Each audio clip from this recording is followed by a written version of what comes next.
That didn't come easy, did it? Because you faced considerable opposition, and I can pause while you're reading your notes from your staff. Go ahead and read the note if you need to. I have to. I'm not done with my question. I'm just giving you the courtesy of reading your notes. That's all right. All right. And I will tell you that the record that we've received today does not reflect that. It simply doesn't. Well, there's no connection. Here's what I think is going on. Here's what I think's going on. And there may be other entities who are evaluating her emails. But my interest, because I'm not going to release one transcript of someone who knows nothing about Libya by his own admission, while people who risk their lives, you have no interest in this story getting out. We didn't. Motion has been seconded. Well, we're not going to take that up at a hearing. We'll take that up in a business meeting. I have consulted with the parliamentarian, and they have informed us that we have a right to a recorded vote on that motion. We want, you ask for the truth, the whole truth, and nothing but the truth. Well, that's what we want to have. And I've got to tell you, it's really well put together. To put together a full court press, I'll wait while you read Jake's note. Thank you.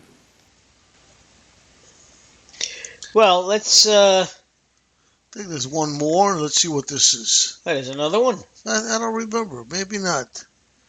Let me see. I don't want anything that is said to me or about me to take away from the heroic efforts that the diplomatic security officers exhibited.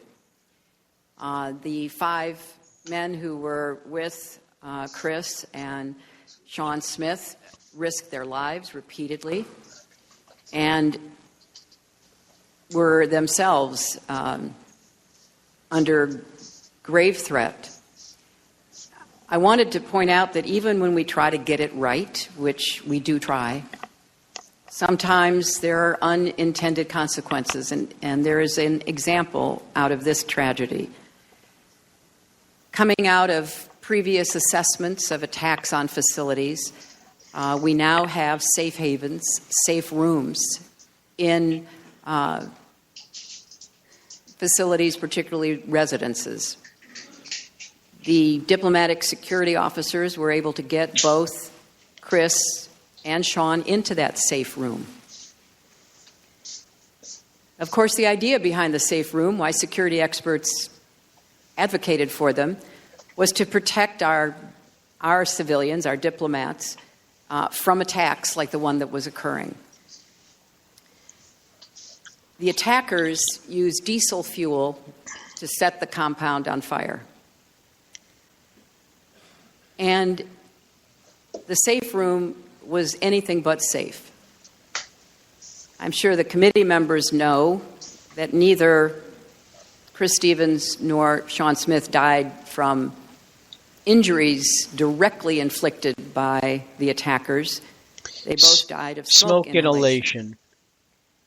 And one of the recommendations in this ARB report is that when we have safe havens, we need to have equipment that will enable people that are safe within them to withstand what happened in Benghazi.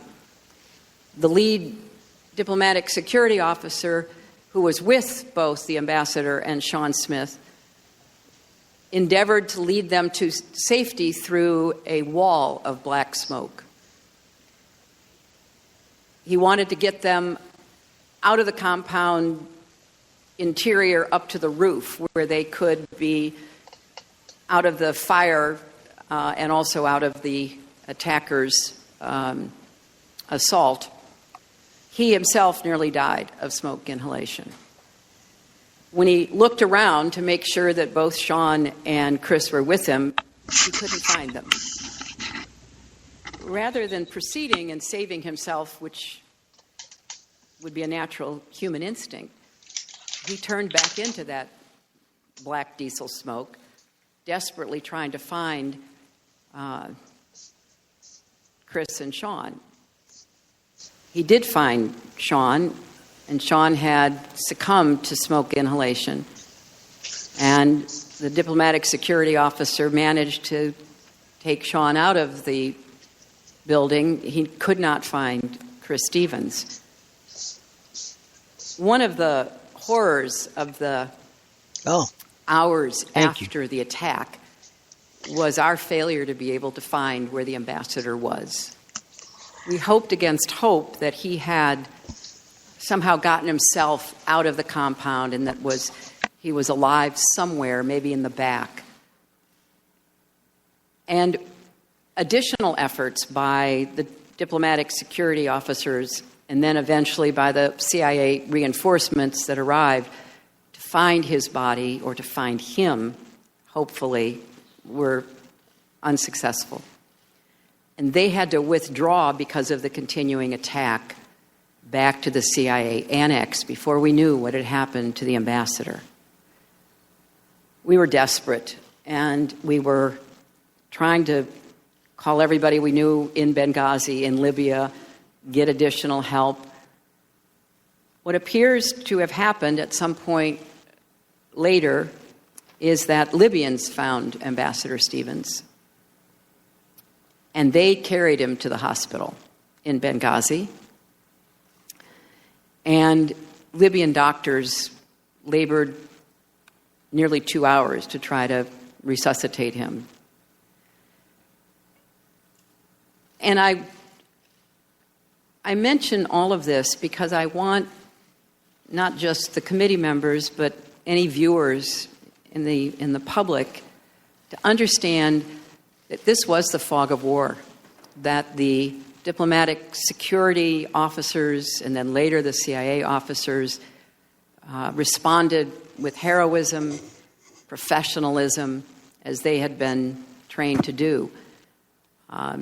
We thought things would be safe once they took refuge in the CIA annex. And as we know, even though that was a highly fortified, much more secure facility than our diplomatic compound, and one that we had nothing to do with in the State Department, it turned out also to be a target for the militants, which is where the two CIA contractors, Mr. Woods and Mr. Doherty, died. But in looking at all of the information, the Accountability Review Board, and particularly Admiral Mullen, who was focused on what happened, what the security personnel did that night, came out agreeing that they were heroic and they did all they could do to try to save their colleagues' lives. Ladies and gentlemen, you've just been listening to a brief recap of yesterday's hearings. Oops, no, I think we had enough. I think we had enough. I've lost more sleep than all of you. Of course. A lot. Stood her ground today before the Congress. All right. Anyway, ladies and gentlemen, having a little technical difficulties, as they say, but which is fine. But as you know, this was, as I said, this was a recap of Hillary's inquisition yesterday, and if you didn't get a chance to hear it, that was 8 hours put into 8 minutes, and it was, you learned just as much probably in these 8 minutes as you did in the 8 hours, or maybe more. I'm sure. That's the age in which we live. This is the Evelyn Wood Speed News Course, where we, as Warner Wolfley used to say in sports, as Sergeant Friday used to say on Dragnet, just the facts, man, just the facts. Yep. And I'm sure we had no facts within this hearing. Well, I think there actually were. It's just that it's not what some Republicans wanted to hear. And the Democrats on the committee were saying, look, she answered your questions, let's move on. But I did just mention sports, and you can't possibly, even though it's a religious Friday, let the day go by without mentioning the Miracle Let's Mets. go Mets! Let's go Mets! Sweep of the Chicago Cubs. An emerging star in Daniel By the way, Murphy. which is what I predicted it was a sweep, if you remember, on Monday. Well, I don't know if you predicted a sweep, but you did say they would win. No, I said they would win probably in 4 games. I tell you, my But heart I had know to nothing be, about baseball, so it doesn't matter. my heart had to be with the Cubs. look, the Mets are a New York team. I think in Monday's blurb I said, look, I'm a Yankee fan, but even if it was the Yankees playing the Cubs, I'd have to root for the Cubs because you wait for 108 years. I mean, patience doesn't begin to explain, how these fans must feel. Well, they have had other chances, haven't they?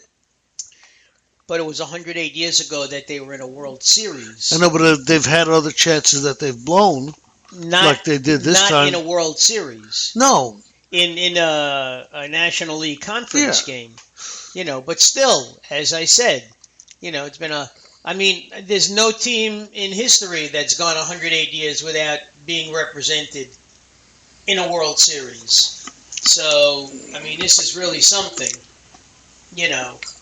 And we've seen the emergence of Daniel Murphy,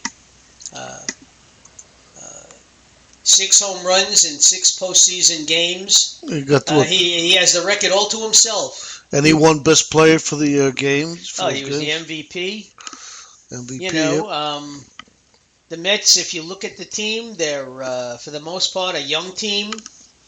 Well, so are the Cubs, aren't they? The Cubs are also a young team, and the Cubs will be back. I know people like to say wait till next year, but the Cubs will be back. They will be a team to be reckoned with. They won over 95 games, and they still only qualified as a wild card. And St. Louis, who had the best record, I believe, in baseball, fell to the Cubs in 4 or 5 games. So, in a short series, and they consider 5 games to be a short series, anything can happen. But Mets have a lot to be proud of. I would like to see them go all the way. As we say, the last time that happened was 1986. So you're coming up on, it's 29 years actually, which is a long time also to be waiting for a world championship or a chance. These are things that young boys and girls, and we have to say girls because there are girls who play baseball too who dream of being in a World Series.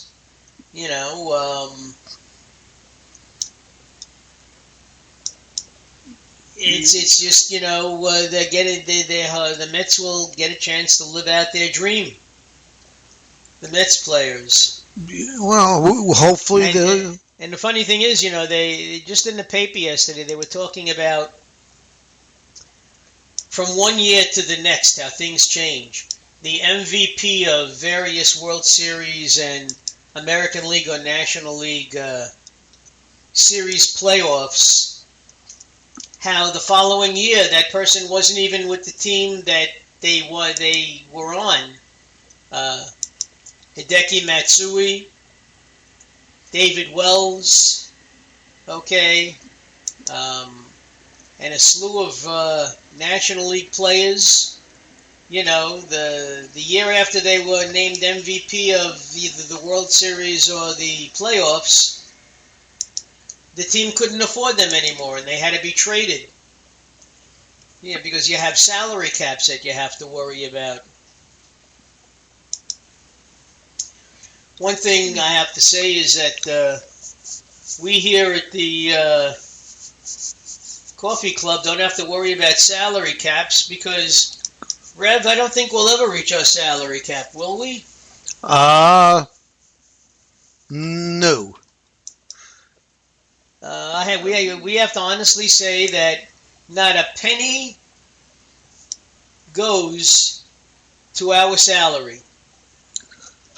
That is, I can't deny that. Even though the Rev is my boss, and I am just a mere intern, we do have parity when it comes to salary. Yes.